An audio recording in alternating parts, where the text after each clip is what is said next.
Thank you so much, everybody, for joining us today. Like Mary Beth said, I'm Katie Zazaro. I'm a behavior intervention teacher, and I'm here with my colleague, Lori Creighton. And we are so excited to spend the afternoon discussing how to set the stage for behavior, specifically with routines, procedures, and expectations. I'm going to go ahead and turn my camera off for the remainder of our session today so that your focus can really be on the screen and not a moving picture in the corner. So during our time together this afternoon, we will review information about and provide strategies for teaching routines, procedures, and expectations.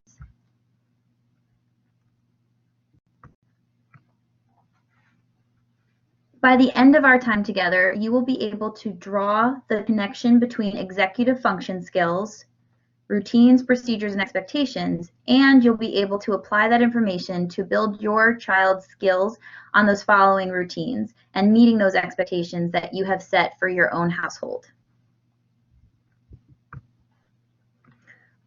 So like we said earlier, we are going to make this as interactive as possible. But we do know that certain features are disabled. So here's a quick overview on how to use the tools. On the bottom center of your screen, you will see icons or pictures that look like what is shown on our slide. On the left side of the toolbar, you will see a circle with a silhouette of a person, or you might have uploaded your own picture. And if you click on that picture of the silhouette of the person's head and shoulders, you will open up a menu like the one shown here. Here you'll see various options such as happy, surprised, faster, sad, confused, slower. But the main tools we really want you to focus on are the agree and disagree buttons shown in green and red. Finally, all the way to the right on the screen, you'll see an image that is accessing the polling tool, and that will only pop up when we have set a poll. So for right now, you don't see one because we haven't put a poll in place, but later we will be doing that a few times throughout our session. And when that happens, you'll be able to click on the option that best represents how you're feeling about that particular question.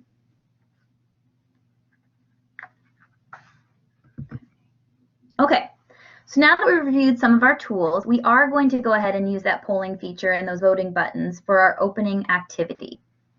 I'd like to invite you to consider what the statement that's on the screen. The thing that most often throws us off our routines is A, unexpected change in activities or responsibilities.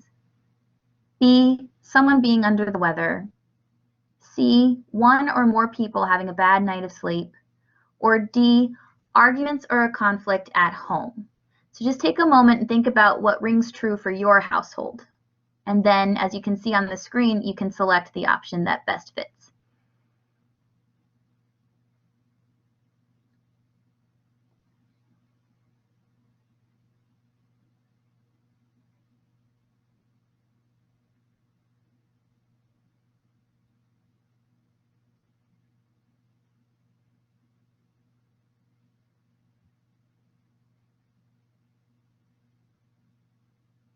Okay, so the results are coming in, and it looks like it's a pretty big split between A, unexpected change in activities and responsibilities, and D, arguments or conflict at home. I'll give just a few more moments in case anybody else wanted to select their response, and then we'll move on. Yep, okay, so the winners are choice A and choice D at pretty much a tie. 25 said for A and 23 for D. All right, so we're going to close the poll out. That's an example of the polling feature. So through that, I'd like to ask, how many of us have started a routine? Maybe a New Year's resolution, or we've started a workout routine, and we were so enthusiastic and dedicated with it in the beginning. But then inevitably something happens, and then we're back to our old habits.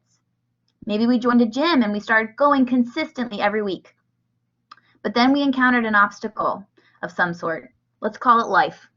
And the only exercise we find ourselves doing is that walk from the front door to the mailbox. For lots of people, establishing and maintaining a solid household routine has a similar pattern. We may meal plan and have our household running smoothly, but then that thing happens, that obstacle gets thrown in our way. Maybe the car breaks down, or somebody gets sick, or we have an argument with one of the kids, Or someone was tossing and turning all night, and then boom, next thing we know, we start compromising on the rules. And then we find ourselves a couple of days or weeks later looking up a very steep hill to get back to where we once were. If when I asked you to think about what throws you off track, and you were thinking, I don't really know how to finish that sentence, then I invite you to think about what that thing is over the next couple of weeks. Because knowing what knocks us off course is so important. Once we can recognize it, then we can plan and prepare for it and respond differently the next time we encounter it. I know that sounds very simple, but it takes loads and loads of practice and hard work to make these routines become habits. Because remember, in times of hardship or difficulties, we will always revert back to our highest level of training. We will always revert back to our habits.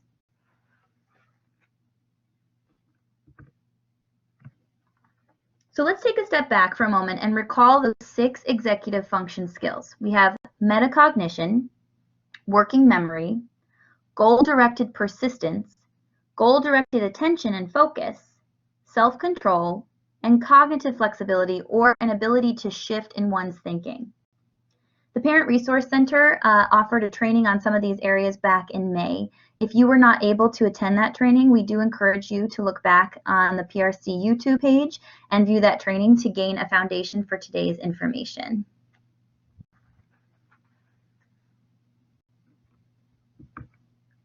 Okay, so today we'll be focusing on goal-directed persistence and cognitive flexibility and shifting. Let's start with goal-directed persistence. I'm going to give you a moment to read the screen.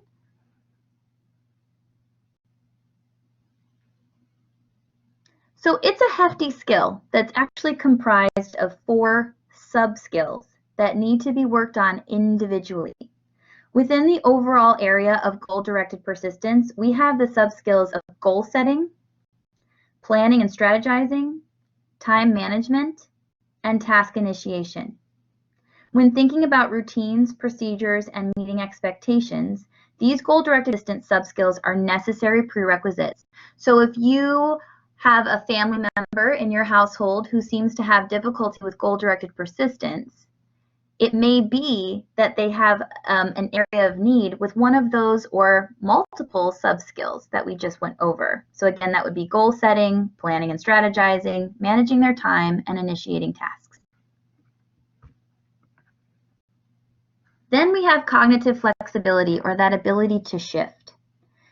If you were able to attend the training in May, they showed a video where there were people stuck on an escalator. But for those of you who were not able to see that training or that video, I'll describe it for you now. It was a pretty funny video of 2 people riding an escalator going up. And then the escalator suddenly stops. And all the people have to do, there's 2 people riding it, and all the people have to do is just walk a couple of steps to their floor because the escalator kind of turned into a staircase. But instead, they freeze. They don't know what to do. They complain. They get on their phones. They have to call for help. They become escalated. They go into almost a crisis mode. And then they sit on the stairs, on the escalator, and they wait for a repair person. The audience watching wants to shout at the screen, just walk! But they're stuck because they don't have that cognitive flexibility to shift in their thinking. Their expectation was the escalator would take them from one floor to the next. And when that didn't happen, they didn't know how to cope or what else to do. And that sounds kind of silly and funny, but we fall into that same trap in life too. To give you an example, just about 2:57, 3 minutes before our was supposed to begin, people decided to do construction outside of my apartment building. Really loud construction. And I thought, I'm presenting in about 3 minutes to close to 100 people. And so I had it all set up. I had my work area set up, and I thought it's going to be too loud here. But goal-directed persistence and cognitive flexibility, I moved my things quickly and set up a different work environment because at the end of the day, I know it's important. And so I know I want to have this time with you and I want it to be successful. So that's my goal. I'm going to be persistent towards that, and I can shift and think, all right, that was my little office area, but I can move somewhere else. So that's an example of how it happens in real life. Having cognitive flexibility means that someone's able to problem solve, adapt to changes, even when they're unexpected. And I know we all have been through that with this pandemic especially. We've had our routines completely turned upside down, and things have completely changed in unexpected ways. So when we have barriers in maintaining our routines and expectations, it could be because of an area of need with goal-directed persistence. It could also be an area of need with cognitive flexibility and shifting skills. So now that we've jogged our memory a little bit with the executive function review, let's take a moment to review the foundational information for routines, procedures, and expectations.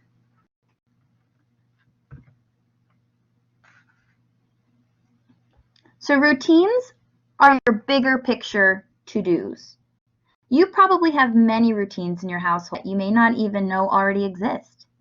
Examples can be your morning routine, your coming home from work or school routine, even coming back inside the house routine. Perhaps you take off your shoes and then take off a jacket and then you wash your hands. It's important to remember, though, that routines are not static. They are not fixed. They can change depending on life circumstances. I think of this pandemic and how I was raised with, my mom is a nurse and my husband also is a healthcare professional. So washing hands was always part of my routine throughout the day. But I never had the routine of washing my hands the second I came in from doing an errand, and now I do. I wash my hands before I take my mask off. Wearing a mask wasn't part of my routines before, and now it is. So we can think of how life circumstances causes us to shift a little bit here and there to create new routines to meet those demands. But it does take practice and it does take time. And then housed within those routines are countless procedures.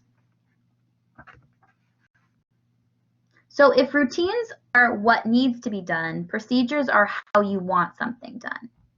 Your dinner time routine may be eat dinner, excuse yourself from the table, and put dishes in the sink. Seems simple enough, but let's break this down because within that are many more smaller steps.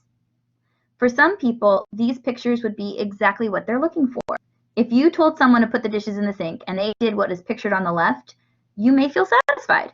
Or perhaps when you told them to put the dishes in the sink, you meant, well, rinse the large bits of food off and stack them to make it easier for me to wash them later or somebody else.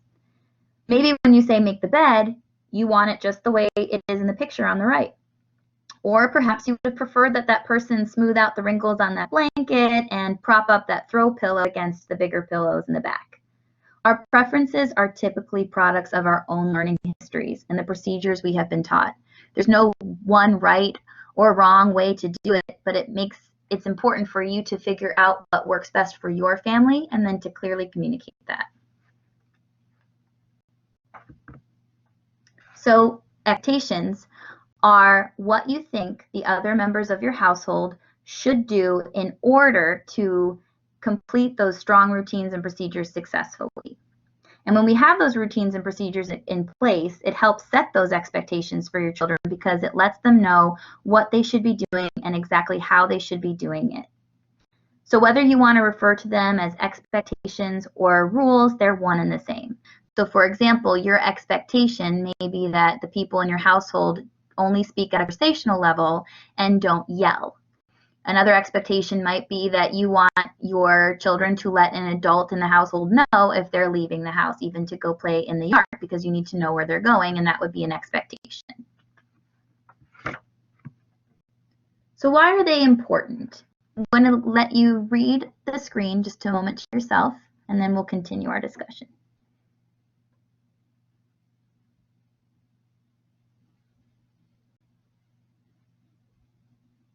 We want to set these things in place so that our family and our household can run safely and effectively and positively.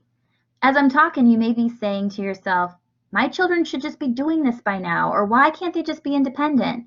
But no matter where you are in your journey to establishing and strengthening your children's independence, there will be something for you to walk away with from our session today. If you find that you are continuously repeating yourself and your children are not following through or doing what you asked, you want to rule out the simplest reason why this may be occurring first. And the simplest reason why your children may be exhibiting problem behavior or conflict is occurring could be simply that they don't know exactly what to do, or they may not have fully become independent in proceeding through the steps of a procedure. There are certainly more complex reasons why your children may not be following through, and we will be delving deeper into the complexity of behavior and behaviorism in the months to come as this training series progresses.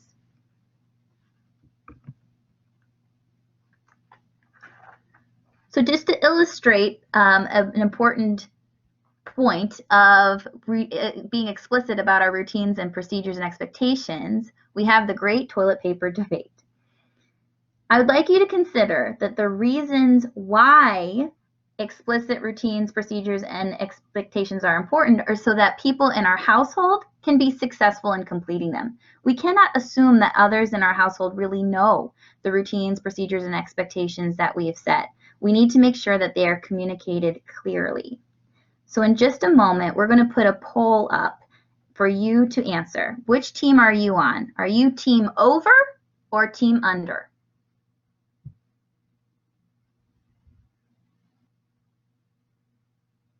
Okay, solid majority, team over.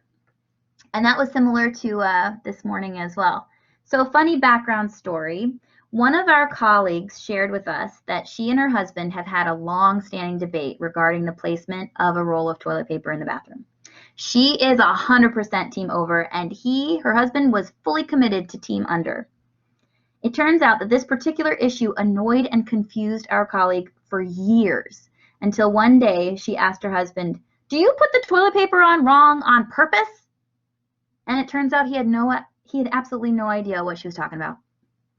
So for years, she had not communicated her expectations, although she thought she had, for which way she thought the toilet paper should go. And instead of reflecting on the fact that she never actually really told him, she just could not get past the fact that he was doing it wrong, according to her. Once she brought this to his attention, they were able to discuss it. It turns out they realized through this discussion that she cared much more deeply about this particular issue than he did. So once she communicated her expectations for this particular procedure, her husband changed his behavior, and now he also puts the toilet paper over.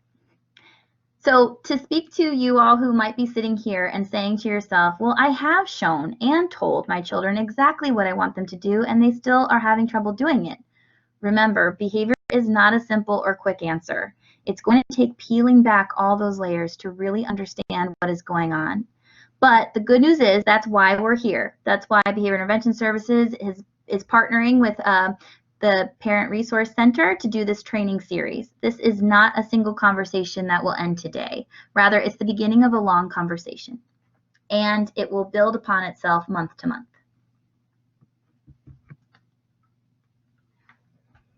Okay, so tying it all together, now that we've touched on the foundational information for goal-directed persistence, cognitive flexibility, routines, procedures, and expectations, it brings us to where the arrow is pointing, right in the middle. In order to establish those routines, procedures, and expectations, we as adults must have and must impart on our children strong goal-directed persistence. We need to be able to initiate a routine, make plans to follow expectations, and procedures to model how it's done.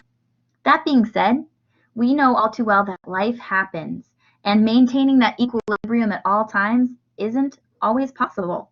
So it's equally important to establish and model those strong cognitive flexibility and shifting skills. So when the coffee maker doesn't work, when the dog eats everyone's lunches, we need to be able to rely on our cognitive flexibility to problem solve so that we can persist through the task at hand. So now that we've given an overview of some of these routines and procedures and expectations, how to establish and maintain them, I'm going to turn the mic over to my colleague Lori, and she's going to be discussing with you some specific strategies to help teach and reinforce children in following these. Good morning, everybody. I'm sorry that I did not have my mic on earlier. My headphones decided to stop working. So again, we're all practicing flexibility all throughout every day. I feel like, especially during this quarantine. So anyway, moving on, at the second half of this training, we are definitely going to be talking heavily about strategies to teach and practice the routines and procedures and expectations with your child or your children. And we'll really go deeper into the reinforcement on how to increase and make the behavior stronger in future trainings. So now we'd like you to just think for a moment about a time when maybe somebody gave you verbal instructions about a recipe that they loved to make, and they're like, it's so simple, you just need a half a cup of this and a quarter cup of that.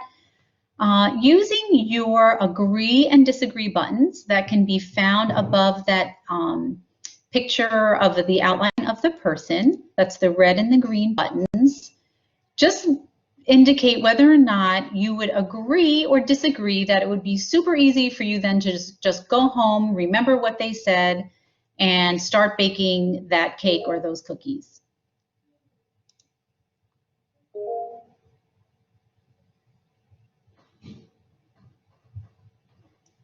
I see a bunch of people saying that it would definitely be challenging to go home. They disagree that it would be easy. I agree with all of you. It would be very challenging, especially because I'm such a visual learner. So the same is really true for our children. We would like to think that we can just tell them something and then they will do it right away, or they'll remember to do it, or they'll know how to do it. But in reality, teaching routines and procedures and expectations is an ongoing process, and one that actually needs to be repeated many, many times. It actually, the studies have shown that to learn a new behavior, which could be a new routine or a new expectation, typically takes anywhere from like 21 to 26 continuous times or continuous days before it becomes automatic. So think about that with our children. And that part of their brain where they're learning these routines isn't even fully developed. So we really want to be patient and consistent with our students when we're teaching them something new. The other piece is that we really also need to be kind to ourselves. This takes a lot of work. So being consistent in teaching and practicing routines with your child or children is super hard. So reward yourself. If you want to, you can say, you know what, for every day that I have practiced this routine, I'm going to give myself $1 towards a fancy Starbucks coffee. And at the end of the week, because that's pretty much how long it takes to pay for a fancy Starbucks coffee, you can go and take yourself out for a treat. So be patient, recognize that this is hard work, and celebrate your ability to be consistent with your family and your children. So this graphic organizer is actually in your handout that was sent to you after you registered. If you'd like to pull it out now, it's just a nice visual to refer to. If you have it printed, feel free to jot notes on it. If not, and you have sticky notes or another piece of paper near you, we're just going to ask you to jot some ideas down. So we're going to invite you to consider some routines, procedures, and expectations that you would consider your top priority. Is it that you want to establish a before school routine or a dinner time routine, or even for our much younger students, playing expectations, or our teenagers, which is what I'm dealing with, how much time they can be on the computer, playing and gaming. So whatever it is, and it's all individualized, everybody's is going to be different. So just think about that routine, procedure, and expectation, and we're going to come back to it in just a moment. So when we think about these, we are going to consider putting them into two different categories, the important category and the urgent category. The important activities will have an outcome that leads to us achieving our goals, whether they're professional or personal, and they do develop over time. Those urgent activities demand immediate attention and are usually associated with achieving someone else's goals. So they often are the ones that we concentrate on, and they demand a lot of attention because the consequences of not dealing with them are immediate. So for example, I might consider an urgent routine to be to tidy up our family room if company's coming in an hour. So even if I haven't taught my family, my children, or practiced with them how I want that room to be cleaned up, there's going to be a consequence if it's not done to my satisfaction. That's not necessarily fair to my children because they don't know what my expectations are. They don't know what that routine is to make it look the way I want it to be and why even that I want it done now. On the flip side, I might find it important at a young age to set up a very consistent bedtime routine because I want to teach them really good habits like coming up, washing your face, brushing your teeth, settling down with a book. So that is going to take time because each of those different components need to be taught individually before they're put together. So hopefully that will clarify a little bit between the two different categories of urgent and important. So when teaching, we definitely want to use precision, targeting that small group or just one goal at a time and systematically build to that bigger skill. We do this in school, and we would certainly recommend that this is the system that you would use at home as well. So we just want you to take a few minutes to kind of process this right now. If you have something to write on, feel free to please just kind of categorize some of your routines, procedures, and expectations. Where might you put them? There isn't a correct answer for the whole of the group. It's really what works best for you and your family. So we're just going to sit quietly for a minute, let you kind of jot some ideas down. If you don't have something to write on, it's okay. Just think about what might fit in each of those quadrants, and then we'll come back together in just a few, in about 30 seconds.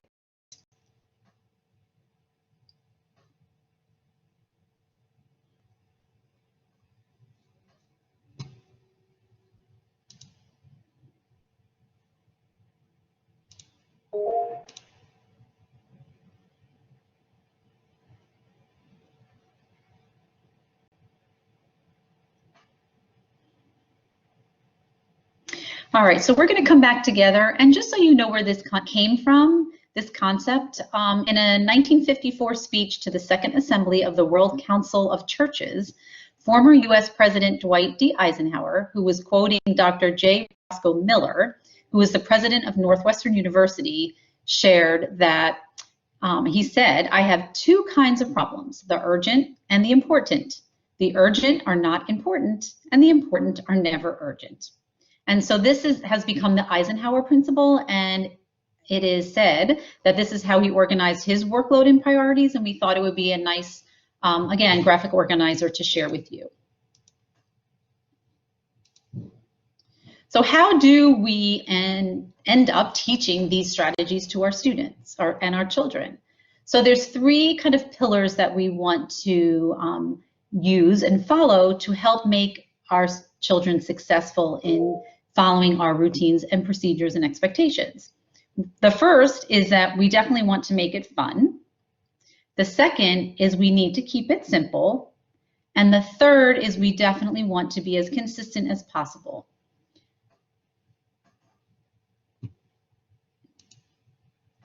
So how do we make it fun?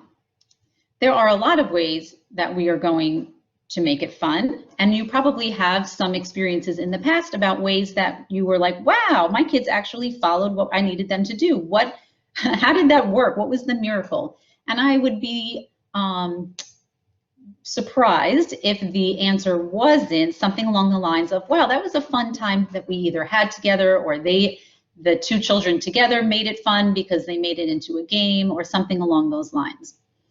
So I know that in our preschools, a lot of the times when students are asked to transition, the teacher has either taught the students or will sing the cleanup song. Can you use your agree or disagree button to indicate whether or not you know what that song is? It goes clean up, everybody, everywhere. Do you know that? I bet many of you have probably been singing that at home too. So here we are. Thank you so much for those who participated. A lot of people do know that song. Maybe they sang it when you were in kindergarten. I know my kindergarten teacher many years ago used to sing that with us. And when I started teaching and heard the teacher still singing it, it actually brought a smile to my face. So that that song really does make an activity that isn't so fun, like stopping something as enjoyable as playing, acceptable and an easy transition for students. So for those of you who have older kids like I do, it's actually really brings a chuckle to my family when I ask them to clean something up at this point. I have a 15 and a 17-year-old, and they just automatically start singing the song because it's something that's so ingrained with them. And so you never know what's going to work, but definitely making something fun is going to increase the chances of a successful learning experience.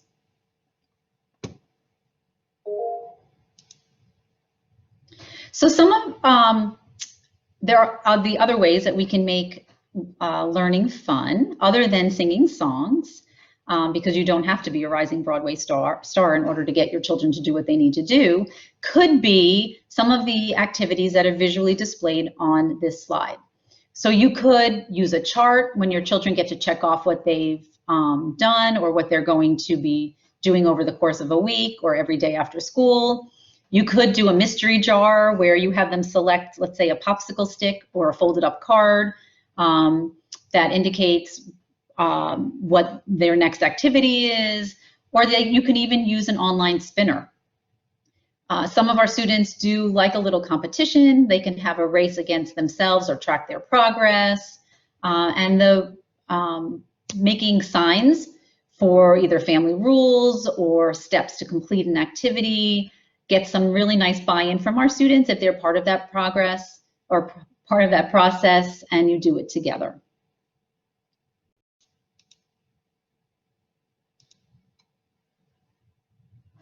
So another way to make these routines and procedures fun is to actually do it together.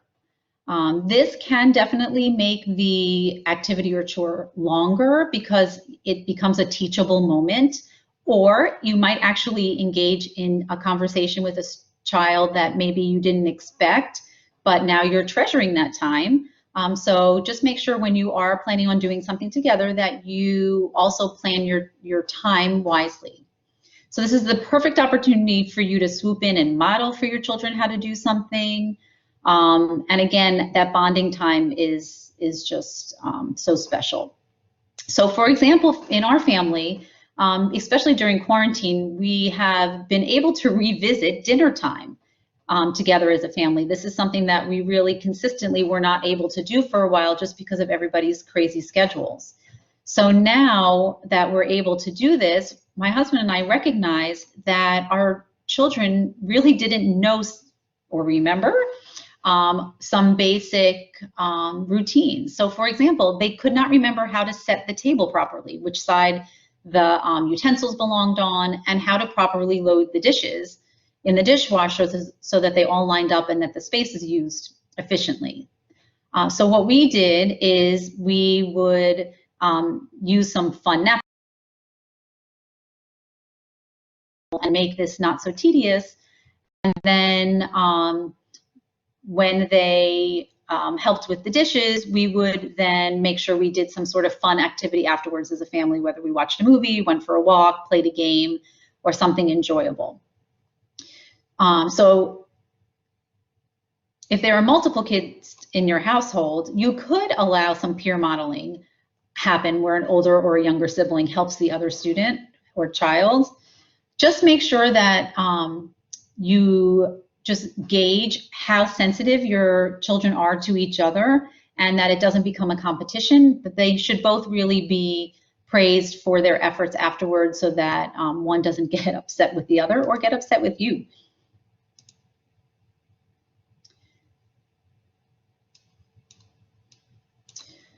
So finally, when we're talking about making it fun, another way to do this is through social story. A lot of our children love to see themselves in stories and pictures and videos. And that is really the foundation for a social story, is to include them in a story that teaches them a skill. And so some of the things to keep in mind is just to make sure you're matching the content level to your children's independent level of understanding. So if you have a young child, you might want to have them dress up as a superhero, and you might want to take pictures of them brushing their teeth, like holding their toothbrush in their toothpaste, then putting the toothpaste on the toothbrush, then putting the toothbrush in their mouth, and then another picture of them, spitting out the toothpaste or whatever it might be. And then they can go through that, and you would read the story, look at the pictures with them to teach them that routine. And if they're wearing their favorite costume, it definitely makes it a lot more fun for them. And then once that story is put together, or those pictures are put together in a book, you can write simple words underneath, and then you would read that story with them as the superstar in the story with them. For our older children, you can do it almost like a list, like what do you need to do first, what do you need to do next, what do you need to do then, and then what do you need to do finally. So there are different ways to make it fun, there are different ways to make it engaging, and there are different ways to allow them the opportunity to practice with a visual support at various stages of their learning. Sometimes you even can use a TV show or a movie that is where the main character is participating in an activity that you're trying to teach your student. So you can be like, oh wow, look at, the character on the TV, how nicely they're making their bed. How are they doing that? Wow, that's probably what we should do. So you can certainly point that out to your children as well and let that be a conversation starter. So the next area, now that we've talked about how to make it fun, is keeping it consistent. So if you have probably heard this a million times, if we don't keep things consistent, then we have a really hard time learning new tasks. So for example, if you're a sports fan, this will stick, I'm sure, very well with you. So if you're watching a sporting event and you see that the referee or umpire, whoever's making the call, is doing it inconsistently, it can be very infuriating. In my house, we're huge Buffalo Bills fans, and for whatever reason, my family always thinks that the refs are out to get them. So it's never, ever fair because the calls aren't always consistent. So as the player on the field, they don't always know what to expect. And so what might have been allowable a couple minutes ago is now a penalty. And faced with that type of uncertainty, that player could be frustrated, as well as the people watching the game. So I will share with you that even behavior, being my profession, and I know how important it is to be consistent, it is not always going to happen. I am not always going to be consistent. And there are times where I'm just not consistent with my own children. And honestly, that's because I'm human. And so please give grace to yourself on the times where we are falling behind in being consistent. So because especially now, some days are really hard. And so there are days where I let my kids eat dinner in front of the TV, or they'll video game for too long, or I clean up after them. It's just, we get into survival mode, and that's okay. So those days are going to happen. What we need to do is just to be truthful with ourselves and think about how often they're happening. So if they're happening very often, then we might need to just revisit what the barriers are and see what we can do to knock those barriers down. Our life doesn't happen in a vacuum. So we know that there are triggers that occur in our environment. So our threshold or ability to be consistent is not always going to be there. Sometimes it's going to go down. So I bring this up because when our threshold is lowered as adults, we have a tendency to start moving that goalpost, using our sports analogy. So we become less consistent in following through with those expectations. So we may first say that our child needed to clean their room, but they didn't do it right away, and then we have to remind them, and then I notice that the clothes are all on the floor in the bathroom, and then I want him to clean that up too. And then if I walk down to the kitchen and see that the dishes never made it into the dishwasher, then I add it to the list of broken expectations. And then before I know it, there are a mountain of things that this poor kiddo needs to do. And what ends up happening is we get into a power struggles because I'm like, you didn't do this, you didn't do that, you didn't do the next thing. And in these types of situations, we sometimes find that we need to just cut our losses and think back to those expectations we decided to do together as a house and allow that to be our guide.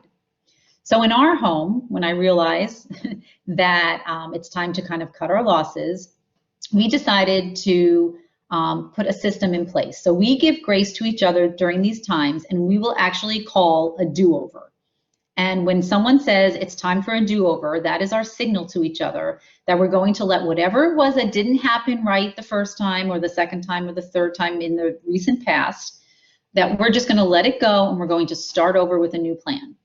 We'll pick an area to focus on, we'll review that routine, the procedures and expectations for that issue, and then we tackle it together.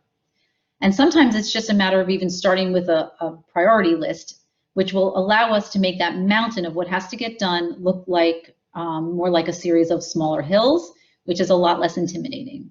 Then we can start over being consistent with our expectations once again.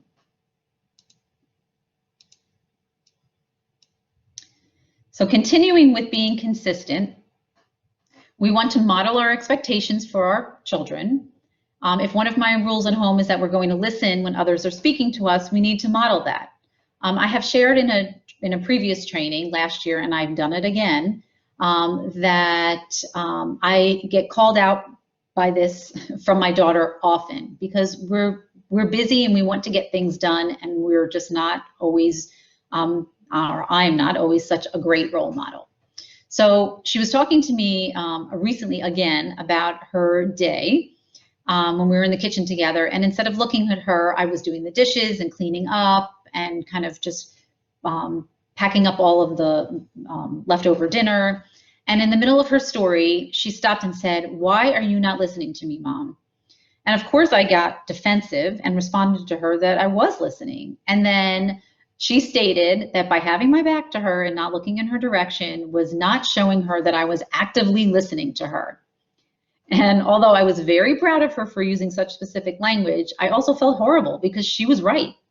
So sometimes I need a reminder as well, and it does make me more mindful of modeling those expected behaviors at home, and that actively listening really means actively listening by looking at the person and by putting everything else down. Cleaning the dishes later on is really not going to be that big of a deal. Being there for my child, modeling my expectations is more important. So in the beginning of this presentation, or earlier in this presentation, we talked about just reflecting on what might get in the way, those barriers of our routines and expectations. So if it's a schedule change, if it's an illness, when you took that poll early on, what was it that was a barrier?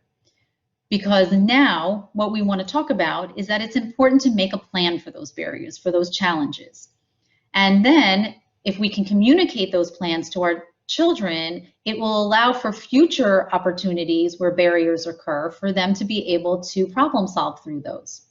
So there may be days where we practice, okay, well, we're going to pretend I'm sick right now. So tell me what you can do to help, or show me what you need to do to help. So those opportunities to practice, to model for when those true challenges occur will allow for a smoother transition for those unexpected events.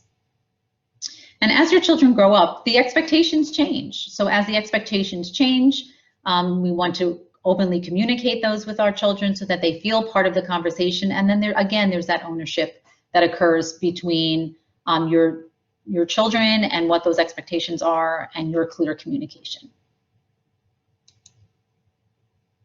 So finally, the last part of our last pillar here is to keep it simple. So when exploring a variety of household rules that people implement in their homes, I did notice that sometimes our house rules included up to like 15 or 20 separate rules for our children. And that's a lot for our children to remember. So although that might be our goal to work up to that many rules, we definitely want to talk about and be mindful about starting out small and simple. So again, that prioritizing, pick the rules or expectations that you can help your children see the value in, ones that you can consistently uphold, and ones that your children can master and be successful in. We want to think about those contracts we sign when we join Facebook or agreeing to terms of a purchase. Do we really read those? They're so wordy and overwhelming and gigantic. And if I had maybe an advanced law degree, I would understand that. So our children, especially those younger ones, when we throw so much at them, it's not sticking. We really need to break it down, make it simple, and make it achievable so that they feel success and want to do it again. It's much, much easier to start small and then go big than it is to go big or start big and then go small.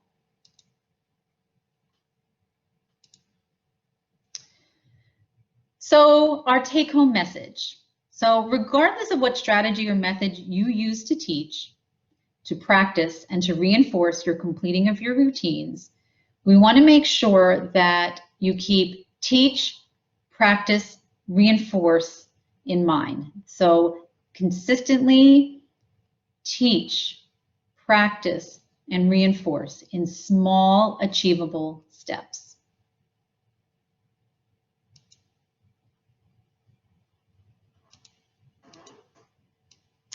So now I want to invite you to revisit that prioritized routine, procedure, and expectation you selected earlier in our training today. Do you feel like that's still an appropriate goal or appropriate goals for you now that we have spent some time together? And if so, think about how you might go about planning on meeting that goal.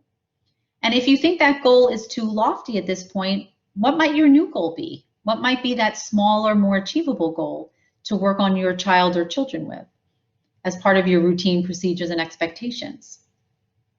It might even be that you're going to commit to a goal of making sure that you work on this once a week, once a day, once every other day, to make sure your child or children are clear on what the routine is, what the procedure is, what those expectations are. And whatever you choose to do, or how frequently you choose to do it, it's fine as long as you're consistent in those times.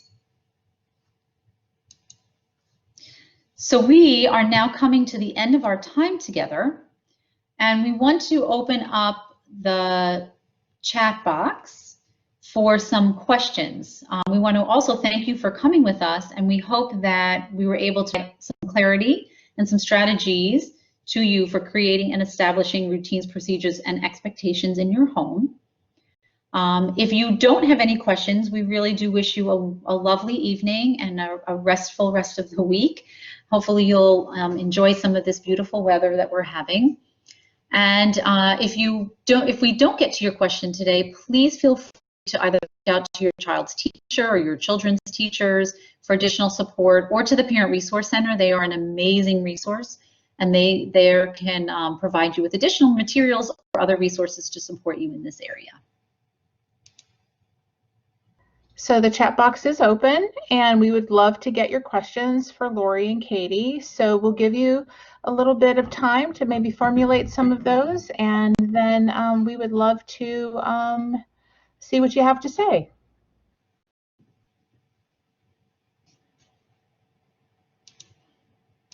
So Lori, I would like to ask you a question. So I know that you have teenagers.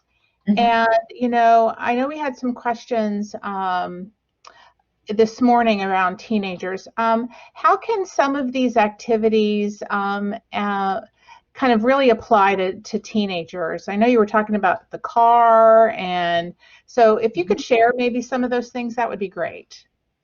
Of course. So for our teenagers, I can share with you what I've put into practice in my house based on my experience in my field. And a lot of it has to do with basically almost like writing a contract for expectations, because my teenagers love to find that gray area in what we ask them to do. And so by clarifying it and writing it out, that has really been very helpful. Setting like guidelines. I see one of the questions is about, using either technology. I know in one of the previous trainings we talked about having as part of a routine in our home that during a certain amount of time in our house, like between, at least right now in our house, what it is between 6 and 10, we are all to put our phones in a basket, because that is dinner time and then that's family time. Because I am just as bad as my children with overusing my technology. And so we decided as a routine from 6 to 10, we're going to take our phones, we're going to put them in a basket that's a little bit, it's in our dining room, so that we're not a room that we use that as often as some of our other rooms, so it's out of sight. And we will, you know, that's where it goes. And at 10 o'clock, I will tell you, my children will run to their phones, but at least at this point, it had to be practiced. My husband and I had to be consistent in us also doing that. We had to praise our children for following that routine. And so they can earn reinforcers or some sort of reward for following the routine, because everybody wants to be recognized for trying something that's hard. And so that could be that they get to pick the movie, or that they get to pick dessert, or that they get to earn some additional time on the weekend to access their electronics. So there are ways to help. I know in my house, I have a whiteboard in my kitchen. And so I have on there also kind of like our daily schedule when my children have extracurricular activities, when they have certain assignments that are due that are bigger, so they know when the due date's coming, just to support them. I do have a child who has ADHD, so that child requires a little bit more support than maybe some of your children do with some of those organizational pieces. And so again, I'm trying to model it so that they can then transfer that to their own system in their room to be able to keep track of what those expectations are. So does that answer your question? Yes, thank you. And I know we have some more in the chat box here. So would like to know, I know you've addressed a little bit about the technology, the use of negative reinforcement. Yeah. Kate, I'll start, but Katie can certainly add to this. So punishment doesn't teach replacement behavior, and replacement behavior in this case would be a new skill, so a new routine or procedure. So it's not going to teach them what needs to be done. So we definitely encourage our families, our teachers, even when we're working with them, to have that student or child practice the expected behavior and then reinforce that behavior, because that's what the studies show to be more effective. Katie, do you want to add anything to that? Yeah, I completely agree. I think positive reinforcement is what has been shown to shape new behaviors and maintain them. There was also a question that kind of goes along with this in the chat that said, do we recommend using rewards, or is that counterproductive? And as Lori has shared, when we're using rewards, it's important to do it as a reinforcement, so that the step has been made, the effort has been put forth, and then it is reinforced, versus the if you do this, then you can have that, because then that can get kind of tricky. But using, like Lori said, hey, you put your phone in the basket and we're having some great family time, and when time is over, you get to have, and we're going to watch a fun movie, and that's your reward for putting that phone in the basket. And then when the time is up and the time's more appropriate, you can go get your phone again. That could be an example. And I think using visuals, like we have said today, as much as possible, can also be helpful to remind the students of what is expected of them and what they need to do to be successful. And then we can also break it down and reinforce along the way. I do believe, correct me if I'm wrong, that like we said, since this training series is multi-sessions, we will be getting more in depth in the kind of how-tos and procedures of reinforcement in the coming months. So hopefully that's also helpful. Yeah. Awesome. Thank you. So we have Wendy, and she said, it's been the case in her household that some of the routines she said, I think have been modeling, the entire lives for their children. But she said kids just resist, even lie. For example, basics like brushing teeth, putting clothes in the hamper. Is this just the nature of kids that they resist some routines, or have I been doing something wrong all these years? So you are still Parent of the Year. You don't have to worry about that. It kind of goes back to what Katie mentioned at the beginning, that we kind of default back to what is most comfortable for us. And even though our children may know what the routine is, if they fall out of that pattern, then their brain almost like hijacks that routine that we had been practicing and says, oh, I'm just going to move on to here. So sometimes it's that reset, making sure that you, for a couple of, it takes time. I mean, that's the problem. But making sure they're showing you or doing it with you, depending on their age, that they're actually completing the task. And again, if they do it, I'll tell you honestly, I have a similar issue with the brushing of the teeth. And I'm reminding my teenager every couple of nights, I don't think you brushed your teeth, because he's just caught up in doing something else. And so what we're working on now is I've set or I had him set kind of a reminder on his phone. So every night I forget what time it is, I think it's at 10 o'clock, his reminder will beep on his phone or ring like an alarm. And that's a reminder that he needs to go and brush his teeth, so that I don't have to keep nagging him. And so if he does it, then when I see him going to the bathroom, I'm like, oh my gosh, that was awesome. Thank you so much for remembering to do that, even though I know he has the reminder on his phone.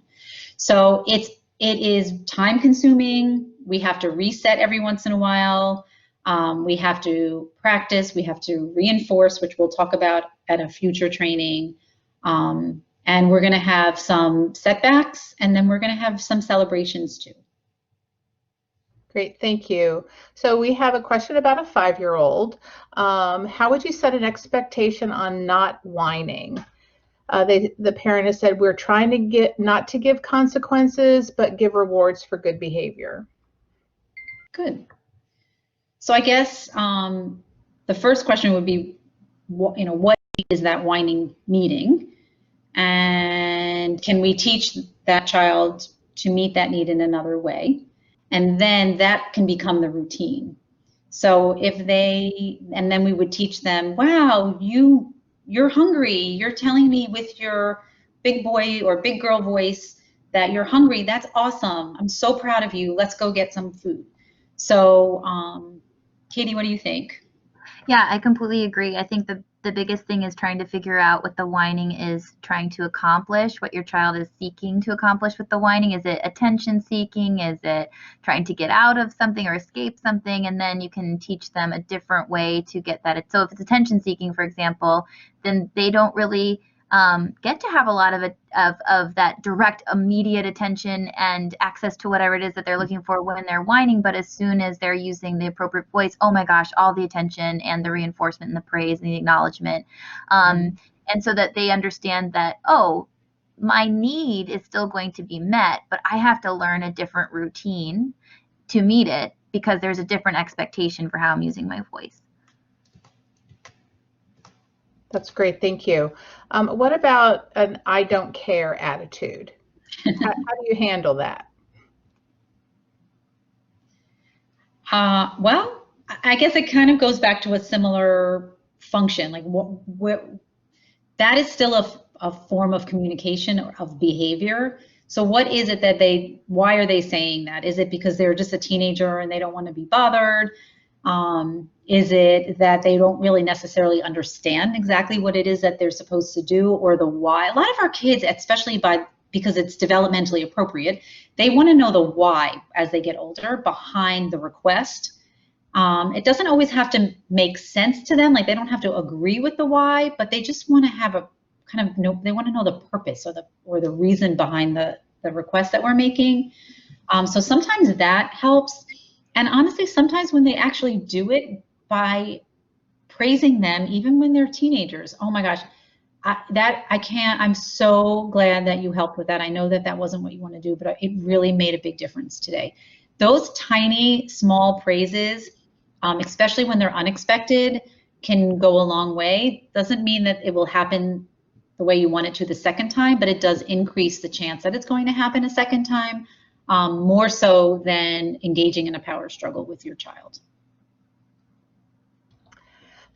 Thank you. So when a routine is not followed or a rule is broken, do you recommend a reset over any consequence? I guess it depends on what you mean by a consequence. If a consequence is a natural consequence, like your children are not putting their clothes in the hamper, and therefore when you do a wash, they don't have any clean clothes. So their consequence is when they come to you and say, I don't have any clean clothes, you're like, well, that's because it didn't make it into the hamper. To me, that's a consequence. If we're talking about a punishment, that's a personal decision to you, the parent.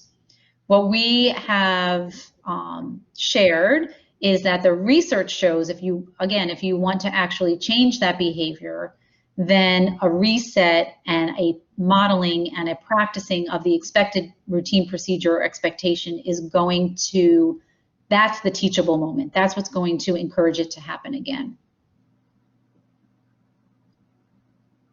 Yeah, that absolutely makes sense. So we have another question around how should reward be handled? My child expects a reward for everything he does.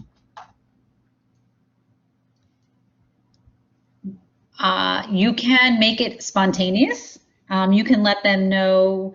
There are a couple of things you can do. You can either make it spontaneous or you can have a reward, let's say jar.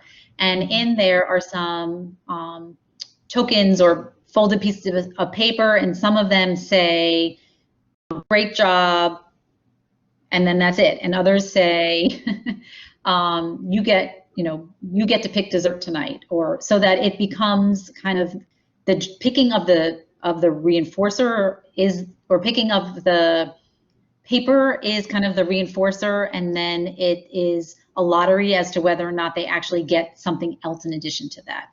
But we don't need to reinforce every little thing, and you definitely want to fade it.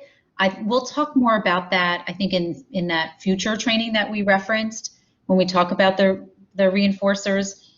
There are systematic ways that we definitely want to fade it so that they don't have that expectation every single time that they're going to get something.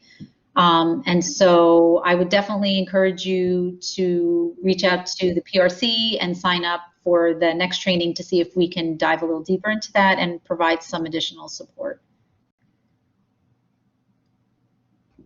Okay, I think we've kind of come to the end of our questions. Any last words, Lori and Katie? Katie, anything to add? Just so grateful for this opportunity to be with you all this afternoon. I think this was a great discussion, and I think these questions are wonderful questions for us to reflect on as well, and in terms of how we can continue to support you moving forward. So thank you very much. Yes, thank you. Well, so thank you everyone for attending today. We really appreciate it. As Lori and Katie have mentioned, this is going to be a series of webinars that we are running throughout the school year, actually up through April. They'll be once a month. They'll be on a Thursday. We will run 2 sessions. So the next one is October 22nd. We'll run a session at 10 a.m.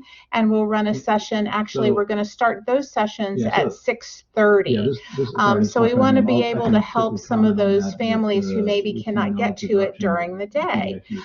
So we do encourage you to sign up for the next session and bring your questions, and certainly reach out to your child's school if you have particular questions regarding your child, as well as reach out to the Parent Resource Center. We have many resources we can refer you to that we have within our library, as well as just a conversation with one of us that may be helpful for you. So again, thanks for coming today, and we wish you the best, and we look forward to seeing you soon.